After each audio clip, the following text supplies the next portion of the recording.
කියන්නකෝ අර වගේ ගෑනු ළමයාගේ නම මොකද්ද කියලා? මොන ගෑනු ළමයාද? ඇයි අර එදා වගේ යාළුවා කිව්වේ? අපෝ 10 වසරේදී පස්සෙන් ගියා යාළුවනේ නැහැ කැමති උනේම නැහැ කියලා. කවුද අනේ කෙල්ල? අනේ මේ ඌව වැඩක් නෑ බබා මට බෑ කියන්නකෝ ඉතින් මට. බෑ මම දන්නවනේ ඕක කියලා මට වෙන දේ නිකන් ඉඳන් මතක නේද සචිනි කියලා වෙච්ච දේ. නෑ මම පොරොන්දු වෙනවා. අම්මේ මේ මට නම් බෑ. මේ මම පොරොන්දු වෙනවා. ඔයා මට නම කිව්වොත් මං ආයේ ජීවිතේට කියන්නෙත් නෑ කියවන්නෙත් නෑ අහන්නෙත් නෑ. මම පොරොන්දු වෙනවා. කියන්නකෝනේ නම විතරක් කියන්නකෝ. ඒ මන්ද මට සුගරුත් නෑ. සඳුනි ඒකනායක.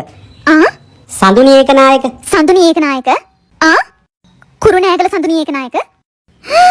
ඔයා ඒ ගෑණිගේ වෙඩින් එකටත් මාව එක්කන් ගියා. අපෝ ඉවරයි. ඉතින් හරි වෙඩින් එකට ඉන්වයිට් කරලා තිබ්බ ගියා. ඉතින් මොකද ප්‍රශ්නේ? එයා මට කැමති උන්නේ නෑනේ. කැමති උනා නම් දැන් එයාව කසාද බදිනවා. අපෝයි. හරි ඉතින් එයා මට කැමති උන්නේ නෑනේ. ඒ කියන්නේ කැමති උනා නම් බඳින්න එයාව. එහෙමනේ මම කිව්වේ මොනවද දැන් කල්පනා කරන්නේ? හරි ඉතින් මම කල්පනා කරේ කැමති උනා නම් එයාව බඳින්න සම්භාවිතාවයක් තිබ්බද නැද්ද කියලා. කල්පනාත් කරනවා තව. මම මේක අතාරින්නේ නෑ හොඳද? හොඳට මතක තියාගන්න මම මේක අතාරින්නේ නෑ. හරි කෙනා හම්බුනහම ප්‍රශ්නයක් නෑ මචං. හරිද? දැන් හරි කෙනා හම්බුනහම අවුලක් නෑ. දැන් බලහන් මට බලහන් අවුලක් නෑනේ. ඔව් ඔයාට සඳුනි එකනායක හම්බුනා වගේ වෙන්නේ නැති. ඔයාට සඳුනි එකනායක හම්බුනේ ගැන වෙන්නේ නැතේ කියන නැත්තේ? ඔව් හරිම කෙනා හම්බෙනවා ගාන්න. මෙයාට සඳුනි එකනායක හම්බුනානේ.